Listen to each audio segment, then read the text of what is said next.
दीप को संयम घृत से जला दिया, उपसर्गों में संघर्षों में समता धर तप घोर किया।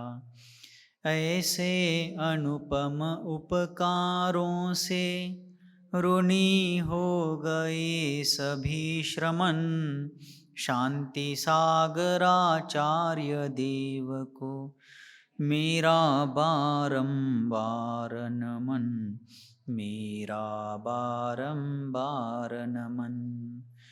पंच परमेष्ठी भगवान की, द्वादशांग जिनवानी माता की, चारित्र्य चक्रवर्ती समाधि सम्राट मुनिकुल पितामह धर्म साम्राज्य नायक 20वीं शताब्दी के प्रथम आचार्य भगवान श्री शांति सागर जी मुनि महाराज के, परम पूज्य आचार्य भगवान श्री विद्यासागर जी मुनि महाराज की, दीक्षा गुरु शांत मूर्ति वात्सल्य रत्नाकर गुरुवर आचार्य भगवान श्री सन्मति सागर जी मुनि महाराज की, पूज्य आचार्य श्री वर्धमान सागर जी मुनि महाराज की, पूज्य निर्यापक श्रमण मुनिवर श्री धर्म सागर जी मुनि महाराज की, अहिंसा परमो धर्म की,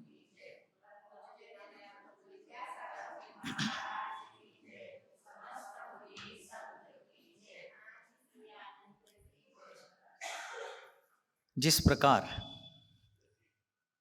प्यासी धरती के ऊपर मेघ विपुल बरसात करते हैं और वह धरती परितृप्त होती है, आनंदित, आप्लावित और अत्यंत गदगद हो जाती है, जिस प्रकार किसी भूखे व्यक्ति को अन्न का लाभ होता है, जिस प्रकार निर्धन व्यक्ति को विपुल संपदा की प्राप्ति होती है, उसी प्रकार पूज्यपाद आचार्य शांति सागर जी महाराज के साथ चलने वाली चतुर्विध संघ को सम्मेद शिखर जी का निकट सानिध्य और उस तीर्थ भूमि की, सिद्ध भूमि की चरण रज का स्पर्श होते ही उनको जीवन की एक महान उपलब्धि का आनंद अनुभूत होने लगा। पूज्य आचार्य महाराज सैकड़ों लोग जो उनके साथ दक्षिण भारत से चलते चलते सम्मेद शिखर जी तक पहुंचते हुए हजारों लोग उस यात्रा में हो गए थे और उनके स्वागत और सानिध्य को पाने के लिए तो सम्मेद शिखर जी में लाखों लोग जुटे हुए थे। ऐसा कहा जाता है कि ईसरी पारसनाथ स्टेशन के जो रेलवे अधिकारी और रेलवे के कर्मचारी थे, उन्होंने उस समय 1,20,000 टिकट बेचे थे, सिर्फ ट्रेन से आने वाले लोगों के लिए 1,20,000 टिकटों का उन्होंने वितरण किया था। और फिर बसों से आने वाले, प्राइवेट गाड़ियों से आने वाले और अन्य साधनों से आने वाले लोगों की इसमें गिनती नहीं है। इतने लोग पूज्यपाद आचार्य महाराज के साथ साथ एक तीर्थराज का दर्शन एक ऋषिराज के साथ करने के लिए वहां पर आए थे। और सोने पे सुहागा कि उस सिद्ध भूमि में ऐसे महान संत का सानिध्य और उस संत के तत्वावधान में होने वाला पंच कल्याणक, ऐसा सब योग वहां पर जुड़ा हुआ था और उसमें अवगाहित होने के लिए लाखों लोग वहां पर आए हुए थे। ऐसी स्थिति में संघ फाल्गुन शुक्ला तृतीया के दिन वहां सम्मेद शिखर जी मधुबन में पहुंचता है। एक धर्म नगरी का रूप वहां पर आ जाता है, लाखों लोग वहां जुटे हुए थे। संघपति की जिम्मेदारी भी बहुत बढ़ चुकी थी। आप सभी लोग जानते हैं, आप 4-6 लोग अपने घर में रहते हैं, उस 4-6 सदस्यों के परिवार में एकाध कोई मेहमान बढ़ जाता है, एकाध कोई अतिथि आ जाता है, नाते रिश्तेदार के लोग आते हैं, तो 1-2 लोगों के आने के कारण घर में कितने सामान जुटाने पड़ते, कितनी व्यवस्थाएं करनी पड़ती है। तो वहां पर आए हुए लाखों लोगों की रहने की, भोजन पाने की, आने जाने की, उठने बैठने की सारी व्यवस्था वहां संघ के विहार करने वाले व्यवस्थापकों के ऊपर पड़ी थी। लेकिन संघपति कौन थे? सेठ पूनम चंद घासीलाल जवेरी जी इतने निश्चिंत थे कि लाखों लोग आकर के भी हमारी व्यवस्था में कोई कमी नहीं आएगी, क्योंकि हमारे पास शांति सागर नाम का कल्प वृक्ष है, तो हमें चिंता किस बात की। ऐसी श्रद्धा के कारण वे निश्चिंत थे, उनको कोई चिंता नहीं थी। और वे जैसा जैसा कदम आगे बढ़ाते थे, जिस कार्य में हाथ डालते थे वो कार्य हो जाता था, क्योंकि महानतम आचार्य देव अपनी संपूर्ण आंतरिक भावना पूर्वक सबको आशीष प्रदान कर रहे थे। संघ पहुंच गया। शाम के समय वहां पर सभा हो गई। लाखों लोगों ने सिद्ध भूमिका, सिद्ध परमेष्टि का और साक्षात विराजमान आचार्य परमेष्टि का जय घोष करके वहां के आसमान को, आसमंत को भर दिया जयकारों से। सभी लोग अपनी दर्शन की तैयारी करके दूसरे दिन दर्शन के लिए जाना था। अब आचार्य महाराज भी और सारा संघ भी वहां मुनि निवास में, संत भवन में अपने अपने जगह पर सामायिक आदि क्रियाओं में लग गया। और दूसरे दिन सुबह की बेला में सूर्योदय होते ही वह मुनि संघ दर्शन के लिए जाने वाला था, क्योंकि गृहस्थ लोग तो रात्रि में भी जाते हैं। असल में दर्शन की क्रिया प्रकाश में होनी चाहिए, क्योंकि वहाँ रास्ते में होने वाले जो सूक्ष्म जीव जंतु, चींटी, कीड़े मकोड़े वगैरह की विराधना नहीं होनी चाहिए। लेकिन गृहस्थ लोग इस चीज़ को कितना पालते हैं नहीं पालते हैं अलग बात, किंतु मुनि महाराजों को तो सूर्योदय के बिना, प्रकाश के बिना दर्शन के लिए जाना संभव नहीं है। तो रात्रि में आचार्य महाराज बहुत जल्दी उठ करके अपने सामायिक में बैठे थे। रात भर उन्होंने अपने आंतरिक आध्यात्मिक चेतना को और ऊर्जस्वित कर लिया और अपने अंतरंग के आत्मबल को और प्रगाढ़ कर लिया। और प्रातःकालीन सामायिक का विसर्जन करके, भक्ति स्तुति करके वे नरसिंह की तरह आगे बढ़ने वाले मुनिराज अपने सारे शिष्य मंडली को लेकर के, शिष्य वृंद को लेकर के पर्वतराज की चढ़ाई करने लगे। तीर्थराज सम्मेद शिखर जी पर्वत पर चढ़ने वाले वे आचार्य महाराज इतने प्रफुल्लित थे कि इतिहासकार उस समय वहां पर प्रत्यक्ष रूप से उनका दर्शन करने वाले लोग कहते हैं, अपने अपने नोट में, अपने अपने लिखाई में उन्होंने लिख दिया कि उस समय आचार्य महाराज की मुख भंगिमा, मुखमंडल की आभा को देख करके ऐसा लगता था कि आचार्य शांति सागर जी महाराज पर्वत पर नहीं चढ़ रहे थे, मानो वे शुक्ल ध्यान के द्वारा क्षपक श्रेणी का आरोहण करके केवल ज्ञान को पाने का पुरुषार्थ ही कर रहे हो। ऐसी विशुद्धि उनकी मुखमंडल पर छाई हुई थी। जैसे जैसे बढ़ते बढ़ते आचार्य शांति सागर जी महाराज अपनी अनुपम शक्ति, शारीरिक शक्ति के आधार से, अपने आत्मबल के आधार से आगे बढ़ते गए और संघ भी उनके पीछे पीछे उनका अनुसरण करता गया। और आचार्य महाराज गंधर्व नाला, सीता नाला को पीछे छोड़कर, चोपड़ा कुंड को पीछे छोड़ करके भगवान गणधर देव के कूट के पास, कुंथुनाथ भगवान के चरणों के पास पहुंच गए। लेकिन इस घटना में एक विलक्षण तथ्य छिपा हुआ है। कुछ साल पहले वे ही आचार्य महाराज जब सातगोंडा की भूमिका में थे, गृहस्थ दशा में थे, तब सम्मेद शिखर जी की वंदना करते समय थकी हुई, हारी हुई, लेकिन भगवान का दर्शन करने की लालसा रखने वाली एक वयोवृद्धा को अपने कंधों पर लेकर के उनका दर्शन करवाते थे। लेकिन वे ही सातगोंडा आज आचार्य शांति सागर जी बनकर के संपूर्ण श्रवण संघ का भार, श्रवण संस्कृति का दायित्व अपने कंधों पर लेकर के सम्मेद शिखर जी की यात्रा कर रहे थे, क्योंकि उनका व्यक्तित्व इतना विराट था। सातगोंडा अवस्था में उन्होंने एक वयोवृद्धा को अपने शक्ति के अनुसार यात्रा कराई और आज ही वृद्ध अर्थात जीर्ण शीर्ण अवस्था को पहुंची हुई श्रवण परंपरा को मजबूती दिला करके सारे श्रवणों को, श्रमणियों को, ऐलक शुल्लक शुल्लिकाओं को, सारे श्रावक श्राविकाओं को, हजारों लोगों को अपने साथ ऊपर ले जाते हैं और सबको दर्शन कराते समय इतने गदगद हो जाते हैं। और जब भगवान कुंतुनाथ स्वामी के चरण कमलों के पास आचार्य शांति सागर जी महाराज पहुंचे, प्रत्येक कूट पर जाकर के उन्होंने अपने कमंडलू के प्रासुक निर्मल जल से अपना पाद धो करके, अपने चरण धो करके प्रत्येक कूट में प्रवेश किया, भगवान के चरणों को स्पर्श करके।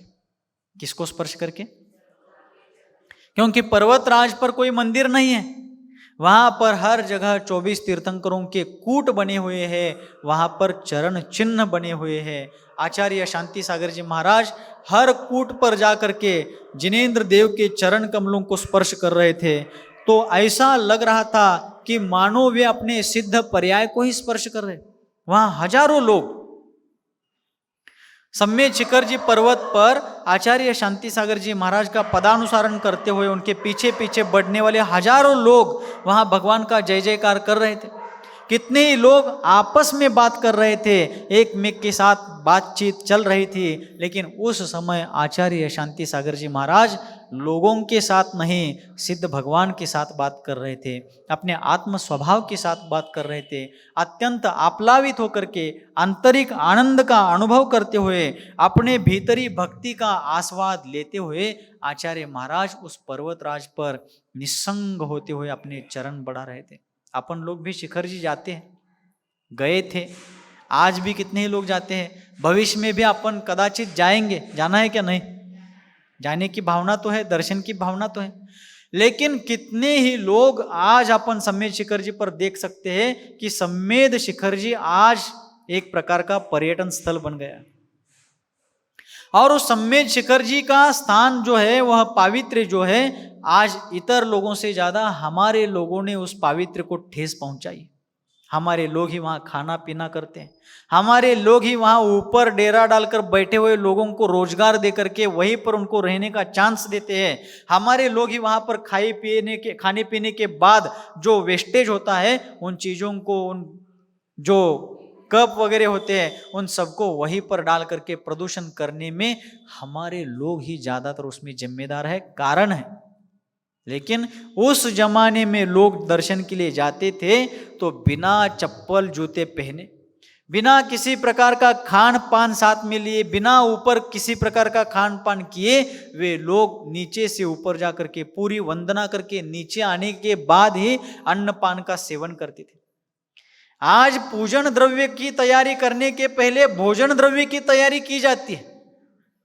कुछ सूखा तो लेकर जाएंगे, जल मंदिर के पास बैठ कर के खाएंगे, वहां का पानी पिएंगे, इसकी चिंता ज्यादातर लोगों को आज रहती है। किंतु असल में सम्मेद शिखर जी की वंदना करते समय उन सभी चीज़ों की चिंता छोड़ करके दर्शन करना चाहिए। जब सारे लोग वहाँ आपस में बात कर रहे थे, भगवान का दर्शन पूजन कर रहे थे, लेकिन आचार्य शांति सागर जी महाराज उस विश्व से बाहर अपने अंतर विश्व में पहुंचे हुए थे। सिद्ध लोक के देवता के साथ उनकी आंतरिक बात चल रही थी, और मानो वे भावना भा रहे थे कि आज मैं आपके चरणों को स्पर्श कर रहा हूँ, लेकिन आने वाले कुछ ही पर्यायों में, कदाचित एकाध दूसरी पर्याय में ही मैं वहां होऊंगा जहां आज आप है, मैं वहां आकर के पहुंचूंगा जहां कल आप पहुंच चुके हैं। इस प्रकार की भावना से वे गदगद हो रहे थे। जिस प्रकार सम्मेद शिखर जी पर छाए हुए बादल और आए हुए मेघ अत्यंत उदार भावपूर्वक वहां पर जल की वर्षा करते हैं, उसी प्रकार आचार्य शांति सागर जी के मनोभूमि में, मन रूपी नभ में, मन रूपी आकाश में आए हुए भक्ति के बादल आनंद की बरसात कर रहे थे, और आचार्य शांति सागर जी महाराज सारी दुनिया को भूल गए थे। दर्शन उन्होंने भी किया था, हम भी करते हैं, लेकिन हम प्रयास करें कि उनके जैसा तन्मयता पूर्वक दर्शन हम भी कर पाए। जब दर्शन कर रहे थे तब उनको सारी दुनिया का विस्मरण हो गया था। हम भी भगवान का दर्शन, सम्मेद शिखर जी का दर्शन, जिनेंद्र देव का दर्शन, देव शास्त्र गुरु का दर्शन करते समय इतना तल्लीन होकर के दर्शन करें कि उस दर्शन में निधत्ति और निकाचित जैसे कर्मों का भी क्षय हो सके। इस प्रकार की भावना पूर्वक दर्शन करने का प्रयास मैं, आप, हम सभी लोग करें, क्योंकि आचार्य वीरसेन जी महाराज ने धौला की टीका में कहा है, धौला टीका में कहा है कि जिन बिंब के दर्शन से, जिनेंद्र देव के दर्शन से निधत्ति निकाचित जैसे कर्मों का क्षय भी होता है। जिन कर्मों का क्षय साधारणतः किसी भी अन्य कारणों से नहीं होता है, उनका क्षय भगवान का दर्शन गदगद भाव से करते समय हो जाता है। भगवान के दर्शन की महिमा है। और ऐसे ही आचार्य शांति सागर जी महाराज कुंथुनाथ कूट से होते हुए आगे के सारे कूटों की वंदना करते करते सबसे आगे पूर्व दिशा में कौन सा कूट है? चंद्रप्रभ भगवान का। कौन से भगवान का? चंद्रप्रभु नहीं, चंद्रप्रभ भगवान का ललित कूट है। कौन सा कूट है? ललित कूट पर पहुंचते हैं और वहां पर भगवान का दर्शन करके फिर वापस निकलते निकलते अंत तो गत्वा स्वर्णभद्र कूट पर भगवान पार्श्वनाथ स्वामी की चरण वंदना करते हैं। वहां पर सारे कूटों का दर्शन करते समय ऊपर ऊर्ध्व लोक में विराजमान अनंत अनंत सिद्ध परमेष्ठियों की वंदना सिद्ध भक्ति पूर्वक करते हैं। अपन लोग भी, आप लोग भी भविष्य में कभी जाएंगे तो क्या करना है? पहली बात तो ऊपर जाते समय खान पान नहीं ले जाना है। चकली, चिवडा, वंदा के दुसरे कळेद, वंदा के दुसरे भाळ वय एकाच दुसरं के हो, हाँ, कड़ेद उंडी, ऐसा खान पान का कोई भी सामान नहीं ले जावे। फिर भी अब किसी को बीपी है, किसी को शुगर है, महाराज आपने हमें बताया और हमें वहाँ ऐसा हो गया, हमारे ऊपर ऑब्जेक्शन नहीं होना चाहिए। बस ज्यादातर विशुद्धि पूर्वक जितना कर सकते उतना करने का प्रयास करें। चप्पल जूते ना पहने, ऊपर दर्शन को जाते समय डोली का सहारा जितना हो सके टालने का प्रयास करें। डोली लेकर के ऊपर का दर्शन करने के बजाय नीचे मधुबन से ही हाथ जोड़ करके सिद्ध वंदना कर लीजिए। आज वहां गाड़ियां दौड़ने लगी है, कितने एक्सीडेंट में वहां कितने लोगों के प्राण जा चुके हैं। वहां दर्शन के बजाय प्रोफेशनल होने लगा है ज्यादातर। इसलिए भक्ति भाव पूर्वक दर्शन करें, क्योंकि वह सिद्ध भूमि शाश्वत सिद्ध भूमि है। 12 योजन प्रमाण जिसकी लंबाई चौड़ाई है, इतना बड़ा ऐसा वह सिद्ध क्षेत्र सम्मेद शिखर जी का पावन अंचल, वहां पर दर्शन करते समय संपूर्ण श्रद्धा भक्ति समर्पण के साथ अपन लोग दर्शन करने का प्रयास करें। और फिर वहां सम्मेद शिखर जी से अनंत जीवों ने मुक्ति को प्राप्त किया। असंख्य 24 वहां से मुक्ति को प्राप्त हो चुकी है, लेकिन वर्तमान काल में हुंडाव सर्पिनी काल के प्रभाव के कारण वर्तमान 24 में से 4 तीर्थंकर अन्य जगह से मुक्त हुए। आदिनाथ भगवान कैलाशगिरी से मुक्त हुए, उसके बाद वासुपूज्य भगवान 12वें तीर्थंकर चंपापुर से मुक्ति को प्राप्त हुए, उसके बाद नेमीश्वर गिरनारी से मुक्ति को प्राप्त हो गए, और अंतिम तीर्थेश्वर भगवान महावीर स्वामी पावापुरी निर्वाण धाम से मोक्ष पद को, मोक्ष पर्याय को प्राप्त कर चुके हैं। ये 4 तीर्थंकर अन्य स्थानों से मुक्ति को प्राप्त हुए, किंतु बाकी के 20 तीर्थंकर कहाँ? सम्मेद शिखर जी को। वर्तमान 24 में से 20 तीर्थंकर वहां से मुक्त हुए हैं, लेकिन ऐसे 24 तीर्थंकर एक बार के, ऐसे 24 तीर्थंकर 2 बार के, ऐसे असंख्य 24 वहां से मुक्ति को प्राप्त हो चुकी है।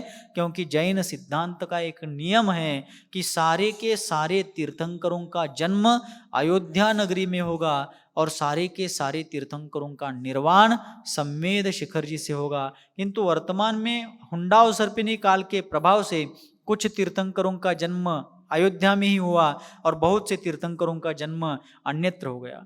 वर्तमान 24 के 20 ही तीर्थंकर निर्वाण भूमि सिद्ध क्षेत्र शिखर जी से मुक्त हो गए और 4 तीर्थंकर अन्यत्र से मुक्ति को प्राप्त हो गए। ये हुंडाव सर्पिनी काल का एक प्रभाव है, एक बाह्य निमित्त है, किंतु बाकी अनादि अनंत नियम के लिए भी कुछ अपवाद होते हैं।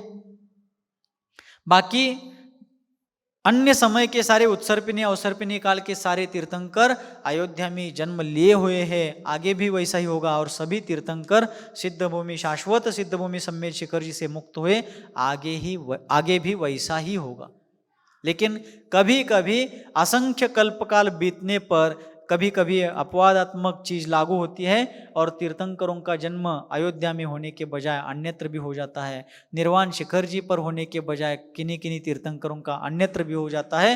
ये उस अवसर पिने काल का प्रभाव। तो इस प्रकार परम पूज्य आचार्य भगवान महामहिम आचार्य शांति सागर जी महाराज ने सम्मेद शिखर जी तीर्थराज की वंदना सारे संघ चतुर्विध संघ के साथ बड़े ही गदगद भाव से आनंद भाव पूर्वक किया। और बरसों पहले से उनके मन में संघ के साथ निर्ग्रंथ दिगंबर अवस्था में शिखर जी की वंदना करने की जो एक कामना थी, वह आज 1928 में पूरी हुई। लगभग उस घटना को 96 साल हो गए हैं। कितने साल?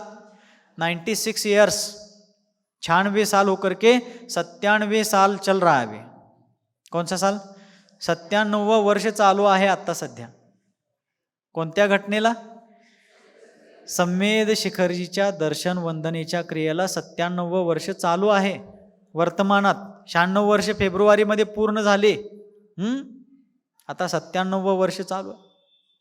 काल कसा लोटला, काल कितने जल्दी जल्दी बीत गया। हम भी आश्चर्य कर रहे कि समडोली में आकर के 1.5 महीना हो गया। 1.5 महीना कब बीत गया और बचे हुए लगभग 2-2.5 महीने हैं, वो भी यूं देखते देखते बीत जाएंगे और ये पंछी भी आगे के लिए बढ़ जाएंगे। क्योंकि जीवन का एक नियम है क्या, क्योंकि काल कभी रुकता नहीं है।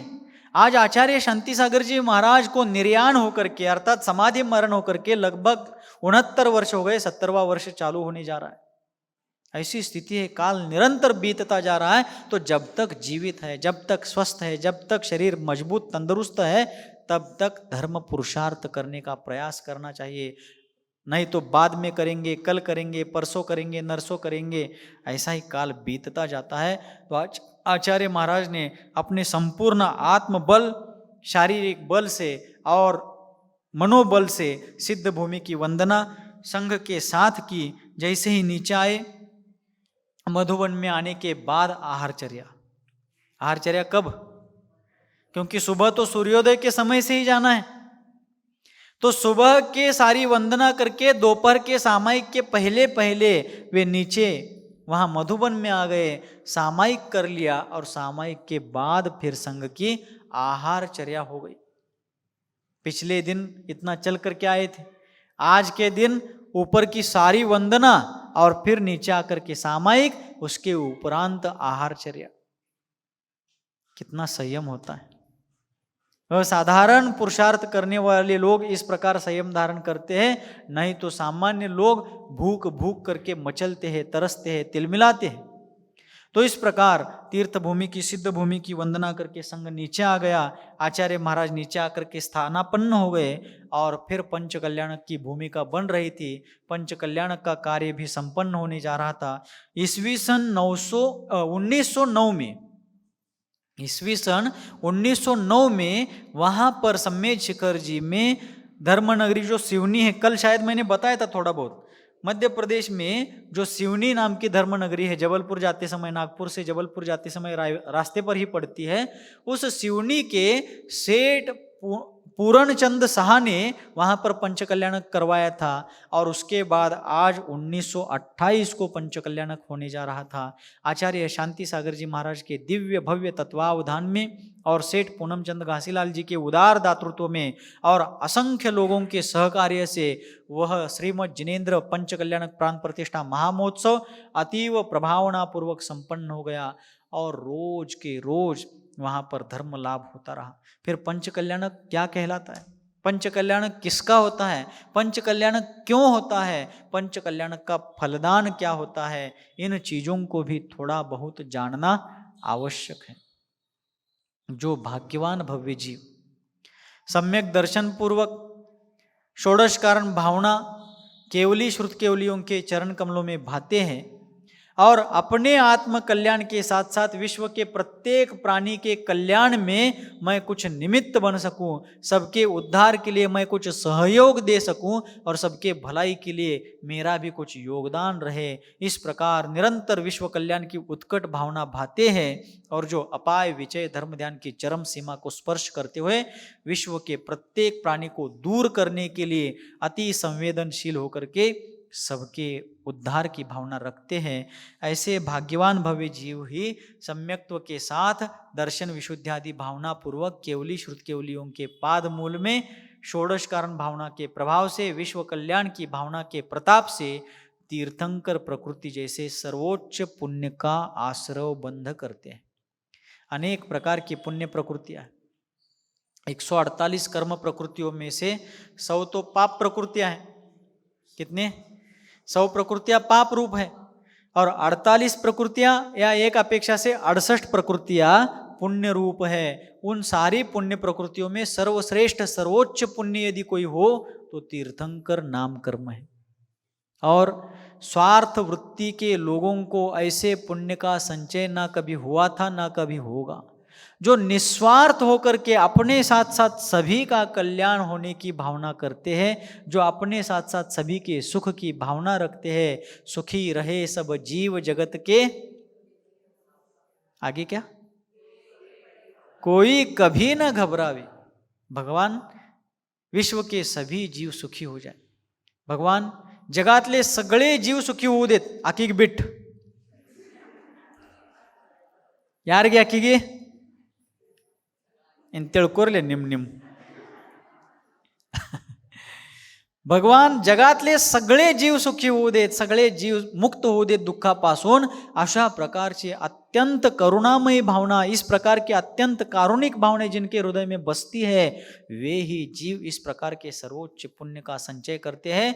और जिस भव में तीर्थंकर प्रकृति का बंध करते हैं, भरत ऐरावत क्षेत्र की अपेक्षा से और विदेह क्षेत्र में पंच कल्याणक होने वाले तीर्थंकर भरत और ऐरावत क्षेत्र में जो होते हैं, उनके 5 के 5 कल्याणक होते हैं। समझा लगले ना? भरत ऐरावत क्षेत्र में जो कोई भी तीर्थंकर होंगे 24-24, उनके 5 के 5 कल्याणक होते हैं।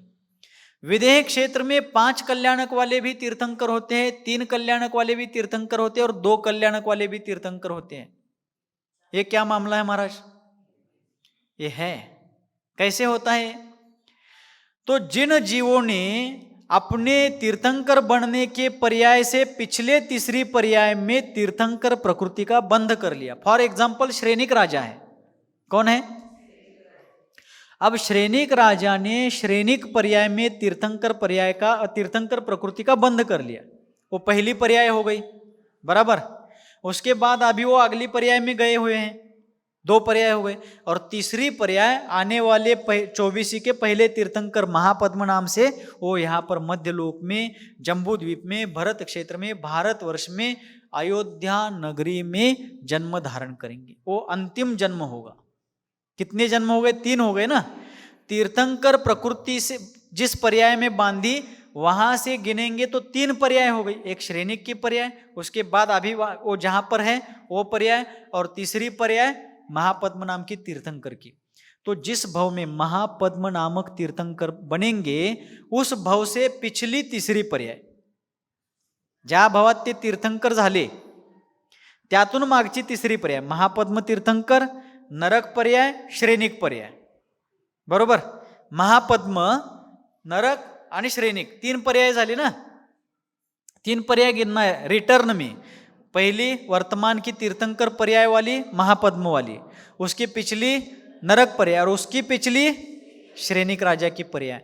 तो जिन जीवों के 5 कल्याणक होते हैं, वे पिछली तीसरी पर्याय में तीर्थंकर प्रकृति का बंध करते हैं, बराबर। हाँ, जो जीव तीर्थंकर बनने के पिछली तीसरी पर्याय में तीर्थंकर प्रकृति का बंध कर लेते हैं, उन्हीं के 5 कल्याणक होते हैं।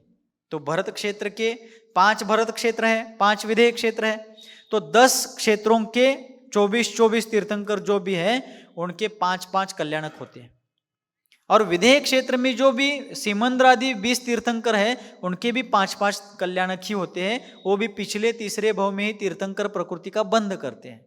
किंतु कुछ जीव जो विदेह क्षेत्र में जन्म ले चुके हैं और उसी भव से मोक्षगामी हैं, तद्भव मोक्षगामी हैं, ऐसे कुछ भाग्यवान भव्य जीव उसी भव से मुक्त होते हुए भी उस भव में क्या करते हैं?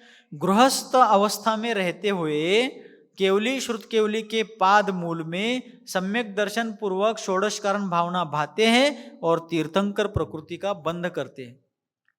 उसी भव से वो मुक्त होने वाले हैं। आगे का, उसके आगे का पर्याय धारण नहीं करने वाले, वो तद्भव मोक्षगामी है।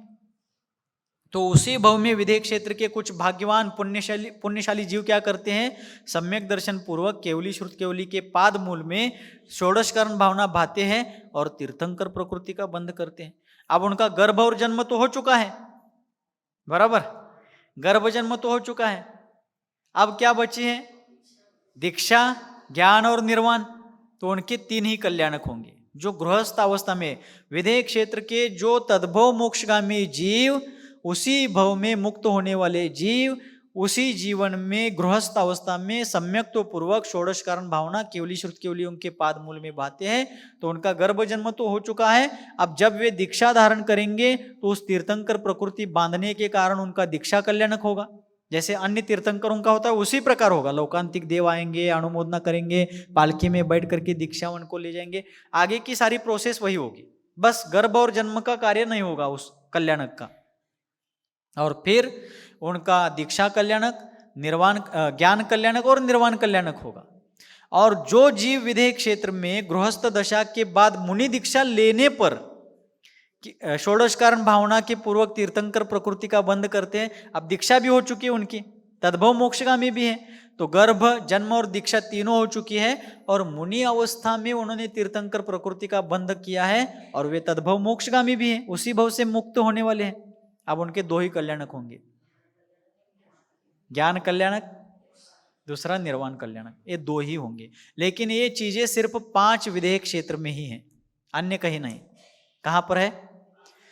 पंच महाविदेहों में ही यह सिस्टम है। भरत ऐरावत क्षेत्र के सारे तीर्थंकर जितने भी हो, जितने भी 24 हो और 24 जो भी तीर्थंकर होंगे, उनके 5 कल्याणक सबके होंगे। तो 5 कल्याणक जो है, सबसे पहले होता है गर्भ कल्याणक। थोड़ा सा बताऊं ना कल्याणकों के बारे में, क्या नहीं? जिस पंच कल्याणकों को आचार्य शांति सागर जी जैसे महान विभूति ने सम्मेद शिखर जी में संपन्न कराया, और जहां पर अनंत जीवों के निर्वाण कल्याणक मनाए गए हैं, ऐसे सिद्ध भूमि में उन्होंने जो 5 कल्याणक संपन्न कराए, तो 5 कल्याणक, पंच कल्याणक क्या होते हैं? तो जिनको तीर्थंकर प्रकृति का बंध होता है, ऐसे जीव जब अंतिम जन्म धारण करने के लिए माता के गर्भ में आने वाले होते हैं, तो गर्भ में आने से 6 महीने पहले और गर्भ में आने के 9 माह बाद तक टोटल 15 महीने, कितने महीने? 15 महीने उनकी जन्म नगरी पर सौधर्म इंद्र की आज्ञा से जो धनद होता है, धनद सौधर्म स्वर्ग का लोकपाल, धनद अर्थात कुबेर, कुबेर का ही दूसरा नाम है धनद। तो सौधर्म इंद्र की आज्ञा से धनपति कुबेर तीर्थंकर जिस नगरी में जन्म लेने वाले हैं, उस जन्म नगरी और आसपास के परिसर में रोज के रोज गर्भ में आने से 6 महीने पहले और गर्भ में आने के 9 महीने बाद, अर्थात गर्भकाल में भी, ऐसे टोटल 15 महीनों में रोज के रोज 14 करोड़ रत्नों की वर्षा करते। कितने करोड़?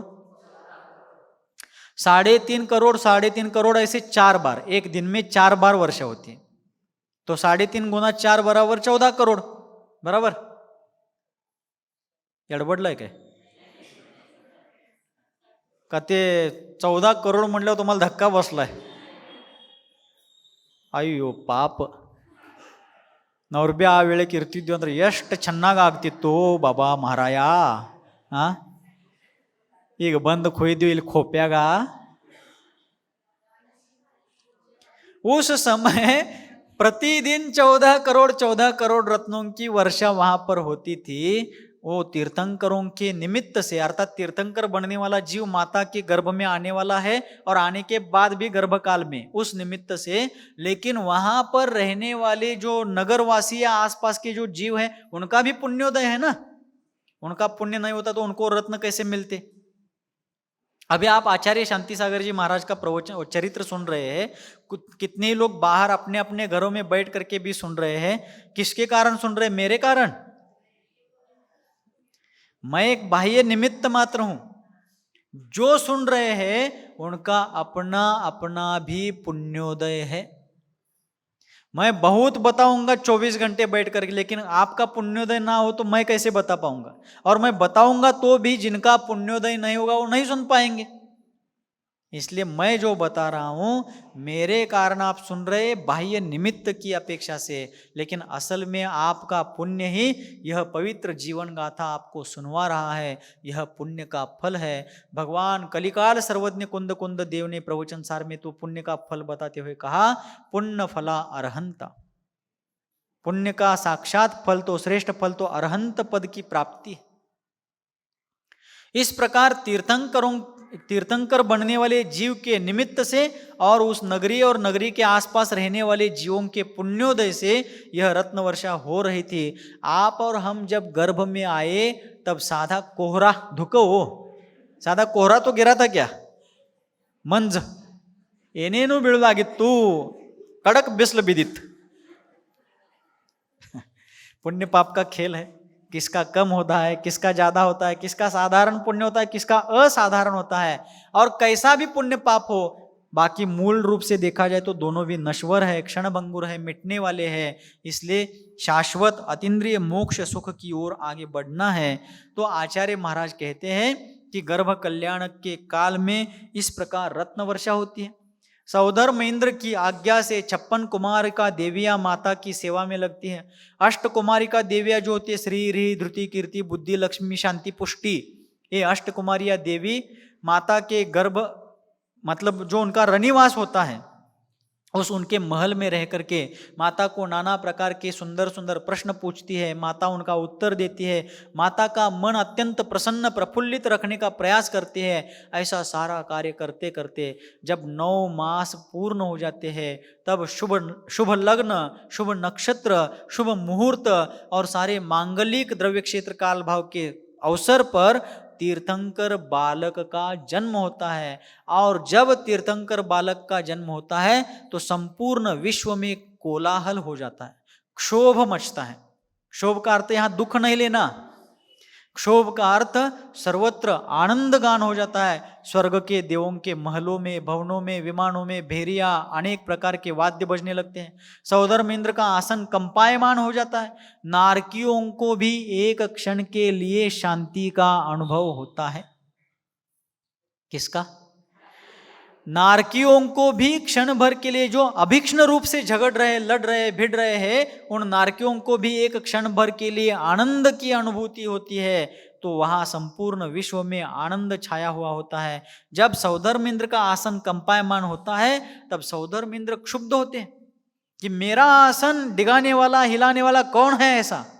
तब फिर उनको अवधि ज्ञान से पता चलता है, बजने वाले भेरीनाद वाद्य यंत्रों के माध्यम से उनको समझ में आता है कि मध्य लोक में अमुक क्षेत्र में, अब भरत क्षेत्र में हो तो भरत क्षेत्र में, विदेह में तो विदेह में, ऐरावत में हो तो ऐरावत में, जहां उत्पन्न हुए हो वो अवधि ज्ञान से उनको पता चलता है कि अमुक अमुक क्षेत्र में, अमुक अमुक नगरी में विश्व कल्याणकारी संपूर्ण त्रिभुवन के ऊपर आधिपत्य रखने वाले त्रिभुवनपति भगवान जिनेन्द्र देव का अर्थात तीर्थंकर बालक का जन्म हुआ है। ऐसा समझ में आते ही स्वर्ग का राजा सौधर्म इंद्र, ऐरावत हाथी जिसका वाहन है, शची जिसकी पट्ट देवी है, जिसका असंख्य देवताओं के ऊपर, देव देवियों के ऊपर शासन चलता है, सुधर्मा जैसी जिसकी अत्यंत अति दिव्य भव्य सभा है, और पंच कल्याणकों का जो आयोजक है, प्रायोजक है, उसका अधवर्यु है, सर्वे सर्वार बन करके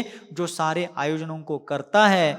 ऐसा सौधर्म इंद्र भी अपने इतने सारे वैभव ऐश्वर्य का अहंकार छोड़ करके अपने आसन से नीचे उतर करके 7 कदम आगे बढ़ते हैं और वहीं से प्रभु को परोक्ष रूप से नमस्कार करते हैं और तुरंत ही अपने सारे देव परिवार को मध्यलोक में प्रभु के जन्म नगरी की ओर जाने के लिए आमंत्रित करते हैं, प्रेरित करते हैं, आज्ञा देते हैं। देखिए सौधर्म इंद्र। आज सामान्य लोग जो अज्ञान, मिथ्यात्व और कषाय से प्रचुर मात्रा में लिप्त हो चुके हैं, वो देव शास्त्र गुरु का विनय नहीं करते। जिनके पास ज्यादा कोई वैभव ऐश्वर्य भी नहीं है लेकिन अहंकार से भरे हुए हैं, किसी कारण से कषायों से लिप्त हो चुके हैं, वे भी अपने बड़े बुजुर्गों के सामने, देव शास्त्र गुरु के सामने विनय वंदन करना नहीं जानते, नहीं चाहते। लेकिन स्वर्ग का राजा, अमरपुरी का, अमरावती का राजा, अमरावती यानी मुक्तागिरी के पास वाली नहीं है, स्वर्ग, उस स्वर्ग का राजा इंद्र भी, वहां के असंख्य देव देवियां भी प्रभु को परोक्ष रूप से वंदन करके मध्यलोक में जन्म नगरी में आने के लिए लालायित हो जाते। और तुरंत ही सौधर्म इंद्र की आज्ञा से अभियोग्य जाति का एक देव ऐरावत हाथी का रूप धारण करता है। अन्य देव अपने अपने अनुचर देवों को अपने अपने वाहन का रूप धारण करने की आज्ञा देते हैं और सारे 16 स्वर्गों में से यथायोग्य रूप से देव देवियां वहां पर सौधर्म इंद्र के नेतृत्व में मध्यलोक में जन्म नगरी में प्रभु का जन्म कल्याणक मनाने के लिए आते हैं। और फिर जब सौधर्म इंद्र, आज एक 10-15 मिनट लेट होगा, चलेगा ना? फिर जब सौधर्म इंद्र आदि सभी देव लोग मध्यलोक में प्रभु की जन्म नगरी के पास आसमंत में, आकाश में, नभमंडल में आते हैं, तो सभी देव देवियां ऊपर से आकाश मार्ग से ही प्रभु की जन्म नगरी की 3 परिक्रमाएं करती है। तीर्थंकर बालक जिस नगरी में जन्मे हुए हैं, देखो तीर्थंकर के पुण्य का प्रताप, जो अभी शिशु है, जो अभी अभी कुछ क्षणों के पहले, कुछ मिनटों के पहले जन्म ले चुके हैं, उनके जन्म नगरी की परिक्रमा स्वर्ग के इंद्रादि देव लोग, देविया लोग भी कर रहे हैं। और फिर प्रभु के प्रति अपना आदर विनय भाव व्यक्त करते हुए मध्यलोक में उनकी जन्म नगरी में वे सभी लोग प्रवेश करते हैं। प्रवेश करते ही जैसे ही सौधर्मेंद्र भीतर से बहुत उत्कंठित आतुर थे कि कब मैं तीर्थंकर बालक का दर्शन करूंगा, उनका मुखमंडल कब देखूंगा। जैसे ही वे उनके राजमहल में पहुंचते हैं, तीर्थंकर बालक के पिता का अभिनंदन करते हैं, उनको शुभकामनाएं देते हैं, उनके भाग्य की सराहना प्रशंसा करते हैं। और जब सौधर्मेंद्र तीर्थंकर बालक का मुखमंडल देखने के लिए आतुर होकर के बढ़ने लगते हैं और माता के प्रसूति गृह के द्वार पर आते ही उनको अपनी मर्यादा समझ में आती है कि माता के प्रसूति गृह में किसी भी पुरुष का प्रवेश संभव।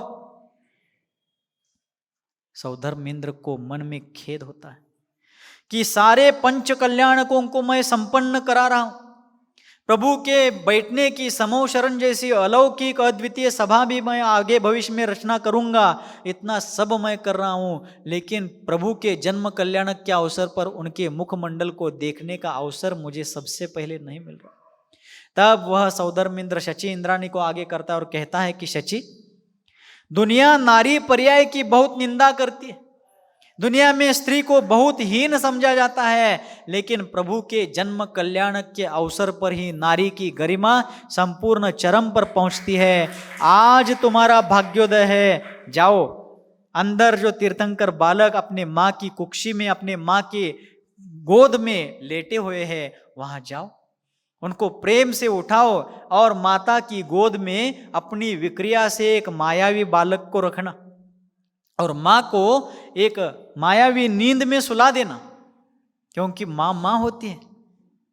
किसी की भी माँ हो, जो संवेदनशील माँ होती है वह मातृवत्सल माँ होती है। किसी विचारक ने एक जगह पर कहा है, ऊपर जिसका अंत नहीं उसे आसमां कहते हैं।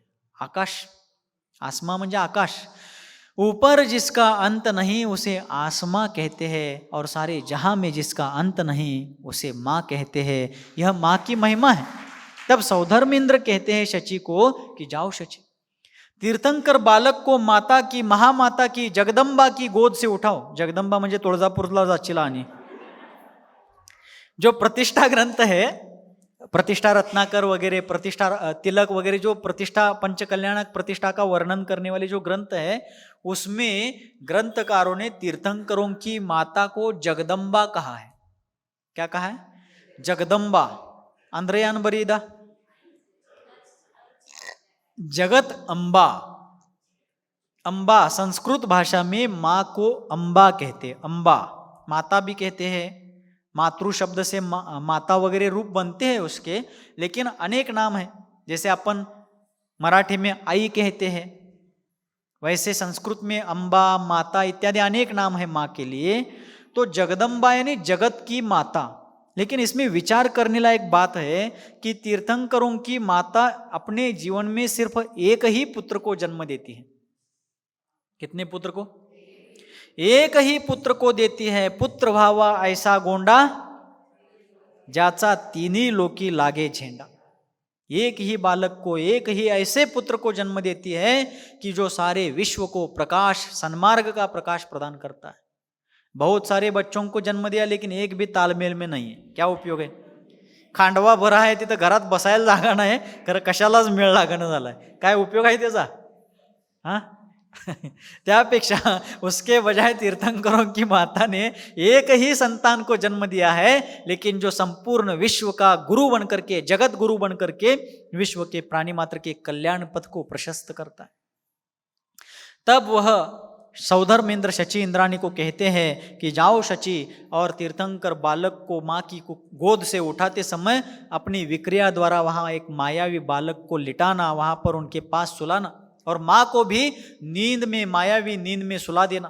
क्योंकि माँ जग गई और अपने बालक को नहीं देख पाई तो माँ को बहुत आकुल व्याकुलता होगी। इस प्रकार करने के बाद जब शची इंद्राणी अंदर जाती है, और जैसे ही अंदर जा करके माता के प्रसूति गृह में माँ के पास पहुंचती है और विश्व के करोड़ों सूर्यों से भी जिनकी कांति ज्यादा है, ऐसे 1008 शुभ लक्षणों से युक्त उन तीर्थंकर बालक को देखती ही शची इंद्राणी गदगद हो जाती है। ऐसा कहा जाता है कि शची इंद्राणी तीर्थंकर बालक के दर्शन के कारण इतने उत्कट भाव विशुद्धि से भर जाती है और उसी भाव विशुद्धि के कारण शची इंद्राणी ऐसे पुण्य का संचय कर लेती है कि उस पुण्य के फल स्वरूप वो अगले एक ही भव को धारण करती है और मुक्ति को प्राप्त होती है। ऐसा सुना है, शची पर्याय धारण करने वाला जीव एक भवावतारी ही होगा, ये नियम है, सिद्धांत है। लेकिन ऐसा सुना है ज्ञानी जनों के मुख से कि तीर्थंकर बालक के मुखमंडल को, उनके दिव्य शरीर को देखते ही उनके जो भाव होते हैं, उस कारण से जो पुण्य का संचय होता है, उस पुण्य के फल स्वरूप वो अगली पर्याय में मनुष्य गति में आकर के मुनि व्रत धारण करके, पुरुष पर्याय मुनि व्रत धारण करके रत्नत्रय आराधना से मुक्ति को प्राप्त करी। तो शची इंद्राणी गदगद भाव से तीर्थंकर बालक को देखते देखते भाव विभोर हो जाती है, बाहर लेकर के आती है। सौधर्मेंद्र बहुत इंतजार करते कि शची कब आएगी, क्यों नहीं आ रही, इतना देर क्यों लगा रही है। इस प्रकार सोचते सोचते जब शची इंद्राणी बाहर आती हैं, बहुत विनती करने पर शची इंद्राणी तीर्थंकर बालक को सौधर्मेंद्र के हाथ में सौंपती है। शिरगुप्पी में 2012 में एक पंच कल्याणक हुआ था सुपार्श्वनाथ जिन मंदिर का। वहां 2 मंदिर है, पार्श्वनाथ और सुपार्श्वनाथ जिन मंदिर। तो हम भी उस पंच कल्याणक में थे। तो जब वहां पर ये जन्म कल्याणक चल रहा था तो वहां जो सौधर्मेंद्र बने थे, तो जब सौधर्मेंद्राणी उस पंच कल्याणक में बनी हुई सौधर्मेंद्राणी ने जब तीर्थंकर बालक की प्रतिमा लाई बाहर, हम भी मंच पर बैठे थे, तो वहां पर वो भी उस प्रकार का सब दृश्य दिखा रहे थे जैसा प्रैक्टिकली एग्जैक्टली होता है। तो वैसा करते समय सौधर्मेंद्राणी भी देर तक नहीं दे रही थी जिन बालक की प्रतिमा सौधर्मेंद्र के हाथ में। तो सौधर्मेंद्र बार बार मांग रहे थे, मैं तुम्हें सोना देता हूं, ये करता हूं, वो करता हूं। अंत में परेशान होकर के राजू शिरगुप्पे नाम के सज्जन वहां सौधर्मेंद्र बने थे, तो उन्होंने अंत में कहा, भाई सगळा ऊस तुझ्या नावावर घालो तो कर दे एकदा, सारा गन्ना तेरे नाम पे इस साल भेजता हूं, लेकिन जल्दी मुझे दर्शन दो। वो पंच कल्याणक यहाँ पर इस साल 2012 में की गई एक घटना का मैंने सहज याद में आया इसलिए बताया। तो इतना आतुरता का भाव सौधर्मेंद्र के मन में भी उत्पन्न हुआ था। तो सौधर्मेंद्र बार बार विनती करने पर जब शची इंद्राणी सौधर्मेंद्र के हाथ में जिन बालक को सौंपती है, उस समय सौधर्मेंद्र, जिस सौधर्मेंद्र को 3 नाम मुख्य रूप से प्रचलित किए जाते हैं उनके बारे में, इंद्र, शक्र और पुरंदर। इंद्र यानी जो उनके स्वर्ग के सारे देव देवियों में प्रमुख है, इसलिए इंद्र है। आज्ञा देने का अधिकार जिनके पास है, इसलिए वो इंद्र है। शक्र यानी सामर्थ्यशाली, शक्र का अर्थ क्या है, सामर्थ्यशाली। और पुरंदर यानी जो तीर्थंकरों की जन्म नगरी आदि की रचना करने वाले हैं। इस प्रकार शक्र, इंद्र और पुरंदर ऐसे 3 नाम हैं। तो शक्र अर्थात अति सामर्थ्यशाली सौधर्मेंद्र भी जब प्रभु जिन बालक का वहां पर दर्शन करते हैं, तब वो इतने अतृप्त हो जाते हैं कि दोनों आंखों से उन भगवान का, जिन बालक का दर्शन करते समय उनको तृप्ति नहीं होती है। तब भगवान समंत भद्र स्वामी ने स्वयंभू स्तोत्र की रचना करते समय अरहनाथ भगवान की स्तुति में उस जन्म कल्याणक के समय सौधर्मेंद्र को, जिन बालक को देखते ही जो भाव हुए, उसका वर्णन करते हुए एक श्लोक लिखा, तव रूपस्य सौंदर्यम दृष्ट्वा तृप्ति मनापिवान द्व्यक्ष शक्र सहस्राक्षो बभूव बहुविस्मय। हे प्रभु, काय पाहिजे काय? शक्र, इंद्र और पुरंदर 3 नाम है। हा? तो तीर्थंकर भगवान के जिन बालक के दर्शन करते समय वह सौधर्मेंद्र इतने उत्कंठित हुए थे कि 2 आंखों से उनको जिन बालक का रूप देख करके समाधान नहीं हुआ। इसलिए उन्होंने क्या किया, तव रूपस्य सौंदर्यम दृष्ट्वा, आपके रूप का सौंदर्य देख करके तृप्ति मनापिवान, वो सौधर्मेंद्र तृप्त नहीं हो पाया। इसलिए द्व्यक्ष शक्र सहस्राक्षो, शक्र शब्द का उपयोग किया है उस श्लोक में। अभी शक्र बताया ना मैंने, द्व्यक्ष शक्र, द्व्यक्ष द्विअक्ष, अक्ष यानी इंद्रिय, दो नेत्र इंद्रिय, दो आंखों से सहित होने वाला जो सौधर्म इंद्र है वह क्या करता है? सहस्राक्षो, 1000 नेत्र विक्रिया रुद्धि से अपने शरीर में बना करके आपके रूप को देखने लगता है, तब भी वह तृप्त नहीं होता है। द्व्यक्षशक्र सहस्राक्षो बभूव, 1000 नेत्रों से आपको बभूव देखता है, बभूव बहुविस्मय, और फिर भी बहुत आश्चर्यचकित होता है। ऐसा प्रभु का सौंदर्य। फिर सौधर्म इंद्र, शची, इंद्राणी और असंख्य देव देवियों को देख ले करके ऐरावत हाथी पर बैठ करके सुमेरु पर्वत के पांडुक वन में जाकर के पांडुशिला पर क्षीर समुद्र के जल से, किसके जल से? जो मध्य लोक में असंख्यात द्वीप समुद्र है, उसमें 5वां समुद्र है क्षीर समुद्र। कौन सा? 5वां जो क्षीर समुद्र है, क्षीर अर्थात दूध, तो समुद्र दूध का समुद्र नहीं है। उस समुद्र में जो जल है, उस जल का स्वाद, टेस्ट दूध के समान है, इसलिए उसका नाम है क्षीर समुद्र। लेकिन है तो वो जल ही। लोग अज्ञानवश, सांप्रदायिक विद्वेषवश कहते हैं कि आगम में कहीं पर भी जलाभिषेक का उल्लेख नहीं है। हम पंचामृत अभिषेक का निषेध नहीं करते, बिल्कुल करना चाहिए, आनंद के साथ और बहुत भक्ति भाव के साथ करना चाहिए। बस द्रव्य क्षेत्र काल भाव की विशुद्धि पूर्वक जो द्रव्य सामग्री यूज करेंगे वो अत्यंत विशुद्ध निर्मल हो, आगम के चौखट में बैठने वाली हो। पंचामृताभिषेक आनंद के साथ करना चाहिए। लेकिन पंचामृताभिषेक करने वाले जलाभिषेक का निषेध करे और जलाभिषेक करने वाले पंचामृताभिषेक का निषेध करे, ये उचित नहीं है। ये सारी क्रियाएं वृषभनाथ भगवान ने गृहस्थों के द्वारा जो असी मसी कृषि विद्या वाणिज्य शिल्प आदि के द्वारा अर्थोपार्जन या उदर निर्वाह का साधन जुटाने के लिए जो पाप कर्म का संचय होता है, उस पाप का प्रक्षालन करने के लिए देव पूजा, गुरुपास्ति, स्वाध्याय, संयम, तप और दान, ये 6 आवश्यक श्रावकोचित क्रियाएं बताई। आपस में लड़ने झगड़ने के लिए, एक में की बात को निषेध करने के लिए नहीं कही है। जलाभिषेक करने वाले पंचामृताभिषेक का निषेध क्यों करें? जिनको करना है वो करते हैं, करना ही चाहिए। और जिनको जलाभिषेक करना है वो आनंद से करे। दूसरे पंचामृत करने वाले जलाभिषेक का निषेध तो क्यों करे?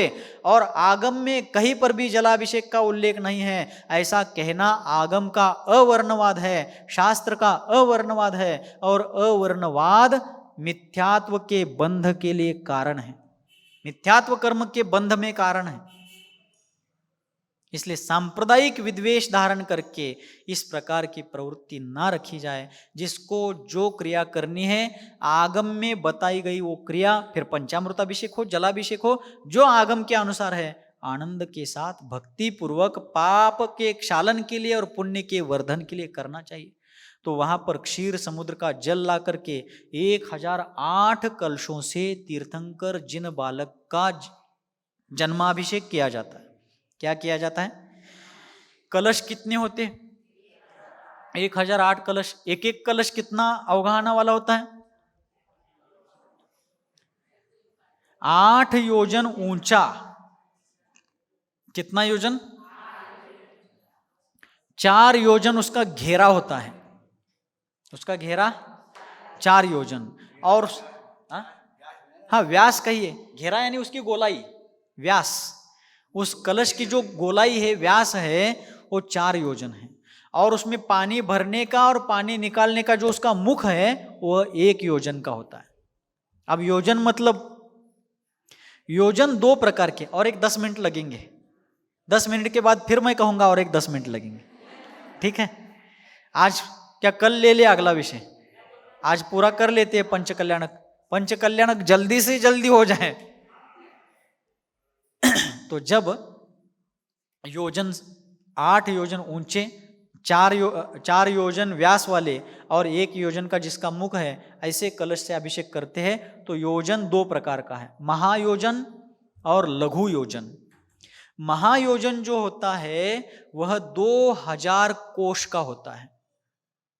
एक महायोजन में 2000 कोश होते, ज्याला आपण कोस म्हणतो, कोस। एक कोश में 2 मील होते। मील मतलब मैल, मराठी में अपन मैल कहते ना, 1 मैल 2 मैल, ठीक है? एक मील में अर्थात एक मैल में, मराठी में मैल, हिंदी में मील, एक मील में 1.5 किलोमीटर होता है। मतलब 2 कोश के 3 किलोमीटर हो गए। 2 कोश में एक कोश में 2 मील और 3 किलोमीटर बराबर। तो 2 कोश में 4 मील और 6 किलोमीटर हो गए बराबर। तो इस प्रकार 2000 कोश का एक महायोजन अर्थात लगभग 6000 किलोमीटर लंबाई वाला एक महायोजन होता है। कितने किलोमीटर? 6000 किलोमीटर। कन्याकुमारी से चालू करेंगे तो कश्मीर से उस पार जाएंगे, चाइना में जाएंगे, तब जाकर के एक योजन होगा। ये होगा है महायोजन। लेकिन जन्माभिषेक के जो कलश होते हैं वो लघु योजन में होते हैं, और लघु योजन में 4 कोश का एक लघु योजन होता है। 2000 कोश का एक महायोजन होता है और 4 कोश, ओनली 4 कोश। महायोजन में 2000 कोश है, कंफ्यूजन नहीं होना चाहिए। महायोजन में 2000 कोश है और लघु योजन में ओनली 4 कोश बराबर। तो 4 कोश के 8 मील हो गए और 12 किलोमीटर हो गए। 12 किलोमीटर ऊंचा एक योजन, ऐसे 8 योजन, 12×8 96 किलोमीटर उंच। काय तर भलतच थोतांड आहे का काय हे महाराज? अपनी अल्प बुद्धि से इन चीजों को कभी नापना नहीं चाहिए। अलौकिक महापुरुषों के जीवन की सारी घटनाएं अपने सामान्य लोगों की कल्पना से परे होते हैं बराबर। 96,000 नव्हे, फक्त 96।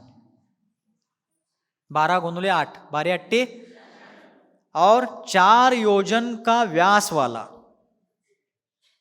12 चौक 48, और 1 योजन मुख वाला अर्थात 12 किलोमीटर उसका मुख ही होगा। कितना पाणी गिरेगा? कोयनेचा दरवाजा 1 फूट वर उचलला तर सांगली गारठत्या। तो इस प्रकार इतने बड़े कलश, और वो भी 1008 कलशों से जिन बालक का अभिषेक किया जाता है। इल नम्मले ಕೂಸ್ ಈಸ್ಕ್ ಹೋಯ್ತರ ಬಿ ಹೆಂಗಸರ ಅಂತಾರ ಥನಿ ನೀರಾಗ ಕೈ ಹಾಕಬೇಡ, ಚೇಷ್ಟೆ ಮಾಡುಲ್ಲ, ಖರೆ ಹೇಳ್ಕದೇನು. ಆ ಕಡೆ ಜಿನ್ ಬಾಲಕ್ ಈಗ ಹುಟ್ಟಿನ ಜಿನ್ ಬಾಲಕನ ಮ್ಯಾಗ 1008 ಕಲಶದಿಂದ ಅಭಿಷೇಕ ಮಾಡುತ್ತಾ ಇದ್ದಾರೆ. ನನಗೆ ಹೆಚ್ಚು ಕನ್ನಡ ಬರಂಗಿಲ್ಲ, ಬಡಂಗದಾಗಿನ ಬಮ್ಮುಕಾಳ ಅಷ್ಟ. 1008 कलशांनी आत्ता नवीन 1008 कलशों से अभी सद्योजात, अभी जिनका जन्म हुआ है, ऐसे जिन बालक का ऐसे विशाल कलशों के द्वारा 1008 कलशों से अभिषेक करते हैं. अभिषेक करने के बाद उसका विस्तार अब बहुत ज़्यादा है, मैं संक्षेप में बता रहा हूँ. अभिषेक के बाद जब जिनाभिषेक पूरा हो जाता है तो सौधर्म इंद्राणी क्या करती है, जिन बालक को कोमल वस्त्रों से सारा उनका शरीर पोंछती है. लेकिन एक छोटी घटना उसके पहले की बताना चाहता हूँ, भूल गया था, अभी याद आई. सौधर्म इंद्र जब छोटी सी अवगाहना वाले जिन बालक को वहाँ पांडुक शिला पर विराजमान करते हैं और वे चिंता में पड़ जाते कि इतनी छोटी अवगाहना वाले जिन बालक के ऊपर इतने बड़े कलशों को मैं डालूंगा, उनका जलाभिषेक करूंगा, या जन्माभिषेक के समय इतना जल डाला जाएगा और उसमें इस जिन बालक को यदि कुछ तकलीफ हो गई तो मैं माता को क्या जवाब दूंगा, आईला काय उत्तर दूं मैं. ऐसा सोचते हुए सौधर्म इंद्र उधेड़ बुन में पड़े होते हैं, चिंता में पड़े होते हैं. तब जिन बालक सोचते हैं वहाँ बैठे बैठे पद्मासन में बैठते हैं, वो सोचते हैं मुझे ऐसा बैठा करके लोग इतनी देर क्यों कर रहे हैं. तब अवधि ज्ञान से उनको पता चलता है कि मैं इतनी छोटी सी अवगाहना वाला, इतने छोटे शरीर वाला हूँ, इतने बड़े कलशों का अभिषेक मुझे सहन होगा क्या नहीं, ये चिंता उनको लगी है. ऐसा सोचते ही जिन बालक क्या करते हैं, अपने दाहिने पैर का अंगूठा, उजव्या पायाचा अंगठा क्या करते हैं, तर बहुत हल्के से उन्होंने टच किया और फिर सारा मेरू पर्वत 140 योजन अवगाहना वाला मेरू पर्वत भी कंपायमान हो गया. तब सौधर्मेंद्र माथा पकड़ता है, अरे मैं किनके शक्ति का विचार कर रहा हूँ, संपूर्ण त्रिभुवन में जिनकी शक्ति के समान किसकी शक्ति नहीं है, उनके लिए चिंता करने की आवश्यकता नहीं है. तब फिर 1008 कलशों से अभिषेक होता है. अभिषेक के बाद सौधर्म इंद्राणी कोमल वस्त्रों से उनके शरीर को पोंछती है, क्योंकि उनको पोंछना और वस्त्राभरण वस्त्रालंकार डालना ये सौधर्म इंद्राणी का कार्य है. तो जब सौधर्म इंद्राणी उनके शरीर को पोंछ रही होती है तो बार बार उनके गाल को पोंछती है, गालावर पुसत असते। बहुत समय लग रहा है, इसलिए सौधर्म इंद्र पूछते क्यों, इतना समय क्यों लग रहा है। तब शची कहती है कि नाथ, हे देवेंद्र, इन प्रभु के गाल, सारे शरीर को तो मैंने पोंछ दिया, लेकिन गाल के ऊपर जो पानी की बूंद है वो पोंछी नहीं जा रही है, ये पुसल जात नहीं है। तब सौधर्म इंद्र झुक के देखते हैं और हंसने लगते हैं, कहते हैं पगली, ये प्रभु स्फटिक के समान सुंदर शरीर वाले हैं, ये उनके गाल पर पानी की बूंद नहीं है, तेरे नाक में जो नथनी है उस नथ में जो मोती है उस मोती का प्रतिबिंब उनके गाल पर पड़ा हुआ है, ऐसा प्रभु का सौंदर्य है। फिर सौधर्म इंद्राणी वो सब छोड़ करके उनको वस्त्राभूषण पहनाती है। फिर ऐरावत हाथी पर बैठ करके सौधर्म इंद्र, शची इंद्राणी और बाकी सारे इंद्र अपने अपने वाहनों से जन्म नगरी में आते हैं। जन्म नगरी में आते ही सौधर्म इंद्राणी, शची इंद्राणी जिन बालक को माता के पास सौंपती है, मायावी बालक को वहाँ विक्रिया से हटाती है, माँ को जगाती है और उसके उपरांत वहाँ पर आनंदोत्सव मनाया जाता है, जन्म कल्याणक मनाया जाता है। एक विशाल सभा में सौधर्म इंद्र आनंद नाम का नाटक और तांडव नृत्य करता है और उसके बाद तीर्थंकर माता पिता का बहुत सत्कार समारंभ करके, अर्थात उनका यथोचित सम्मान करके, उनके पुण्य की सराहना करते हुए सौधर्म इंद्र क्या करते हैं, अपने अपने स्वर्गलोक को चले जाते हैं। और तदुपरांत तीर्थंकर के पिता आए हुए सारे याचकों को, वैसे तो वहाँ याचक कोई बचता ही नहीं क्योंकि इतने रत्नों की वर्षा होने पर वहाँ याचक कोई कैसे रह सकता है, फिर भी सबका आए हुए लोगों को क्या करते हैं, यथोचित आदर सत्कार करते हैं और सबकी विदाई कर देते हैं। इस प्रकार ये जन्म कल्याणक संक्षेप से हो गया। उसके बाद तीर्थंकर बालक पौर्णिमा शुक्ल पक्ष का चंद्रमा जिस प्रकार कला कला से बढ़ता जाता है उस प्रकार वे बढ़ते जाते हैं, सर्व गुणों से अपने आसपास के सभी लोगों को आनंदित करते जाते हैं। आगे चल करके सौधर्म इंद्र ही उनका राज्याभिषेक करते हैं, उनका विवाह आदि हो जाता है। गृहस्थी में वो अपना संपूर्ण कर्तव्य निभाते हैं, प्रजा का न्यायपूर्वक शासन करते हैं और एक दिन किसी कारण से, किसी निमित्त से वैराग्य प्राप्त करते हैं। अन्य अन्य तीर्थंकरों को, अलग अलग तीर्थंकरों को अलग अलग निमित्तों से वैराग्य हुआ है। किन्हीं को एक सफेद बाल देख करके वैराग्य हुआ है, किन्हीं को मिटते हुए मेघनगर को देख करके, किन्हीं को जाति स्मरण के कारण, ऐसे अन्य अनेक अनेक कारणों के कारण वैराग्य होता है। और वैराग्य होते ही वे निर्ग्रंथ दिगंबर मुनि दीक्षा धारण करने का विचार बनाते हैं, संकल्प करते हैं और उनका संकल्प सुन करके घर के सभी लोग व्यथित तो होते हैं, लेकिन उसी समय पांचवें ब्रह्म स्वर्ग के लौकांतिक देव जो ब्रह्मर्षि कहलाते हैं, ब्रह्मचारी होते हैं, वे सब वहाँ जन्म नगरी में आकर के उनके वैराग्य की अनुमोदना करते हैं। सौधर्म इंद्रादि स्वर्ग की पालकी लेकर के देव लोगों के साथ आते हैं और फिर प्रभु के वहाँ पर दीक्षा के पूर्व उनका दीक्षाभिषेक करते हैं और दीक्षाभिषेक के बाद प्रभु सबके साथ वहाँ पर अपनी विदाई लेते हैं और फिर पालकी में बैठ करके 7 कदम तक भूमि गोचरी मनुष्य, 7 कदम तक विद्याधर मनुष्य और उसके बाद आगे से स्वर्ग के देव लोग उस पालकी को उठा करके दीक्षावन तक जाते हैं और वहाँ पहुँच करके प्रभु क्या करते हैं, संपूर्ण वस्त्राभूषणादि बाह्याभ्यंतर परिग्रह का त्याग करके नमः सिद्धेभ्यः कहते हुए पंचमुष्टि केशलोच करते हैं और प्रतिमा योग धारण करके ध्यान साधना में मूल उत्तर गुण रूप जो उनका चारित्र है और उस वर्धमान चारित्र को सामायिक आदि चारित्र में लीन होकर के ध्यान साधना में तल्लीन होते हैं। और आगे यथोचित काल तक साधना करने के बाद, ये तो हो गया दीक्षा कल्याणक, और उसके बाद ध्यान साधना के बाद आगे चल करके जब वे अपने शुक्ल ध्यान के द्वारा 4 घाती कर्मों का क्षय करते हैं, तब उनको अनंत चतुष्टय रूप अंतरंग लक्ष्मी और तीर्थंकर प्रकृति का बंध होने के कारण उस तीर्थंकर प्रकृति के उदय में देवों के द्वारा ज्ञान कल्याणक मनाते समय समोसरण अष्ट महाप्रात्याहार्य आदि का वहाँ पर निर्माण किया जाता है, रचना की जाती है और फिर देवकृत अतिशय, केवल ज्ञान के अतिशय, ऐसे सारे महान सुंदर परिणामों के कारण वे प्रभु समोसरण सभा में विराजमान होते हैं और समोसरण में विराजमान होकर के विश्व के प्राणी मात्र को रत्नत्रय स्वरूप मोक्ष मार्ग का उपदेश देते हैं, जीवादि तत्वार्थों का स्वरूप बताते हैं, हेय उपादेय के बारे में जागरूक करते हैं।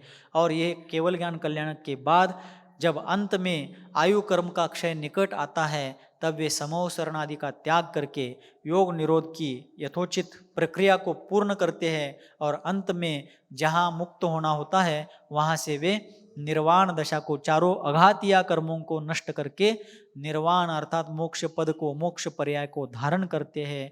तब फिर देवलोग आकर के उनके निर्वाण पुरुषार्थ को, निर्वाण प्राप्ति के उस घटना का पूजन आदि करके निर्वाण कल्याणक संपन्न कराते हैं। इस प्रकार ये पंच कल्याणक की संक्षिप्त, अति संक्षिप्त जानकारी है, इसका बहुत विस्तार कल्याण प्रतिष्ठा ग्रंथों में है, आप लोग वहां से पढ़ सकते हैं। तो इस प्रकार का पंच कल्याणक प्रतिष्ठा महामहोत्सव महामहिम आचार्य देव शांति सागर जी महाराज के तत्वावधान में, उनके सानिध्य मार्गदर्शन में और उनके महान उपदेशों के उस वर्षा में सम्मेद शिखर जी में संपन्न हुआ। यहाँ तक की चर्चा आज संपन्न करते हैं और बाकी की चर्चा अग्रिम सत्र में करते हैं। बोलिए गुरुवर आचार्य भगवान श्री शांति सागर जी मुनि महाराज के, गुरुवर आचार्य भगवान श्री सन्मति सागर जी मुनि महाराज की, अहिंसा परमो धर्म की।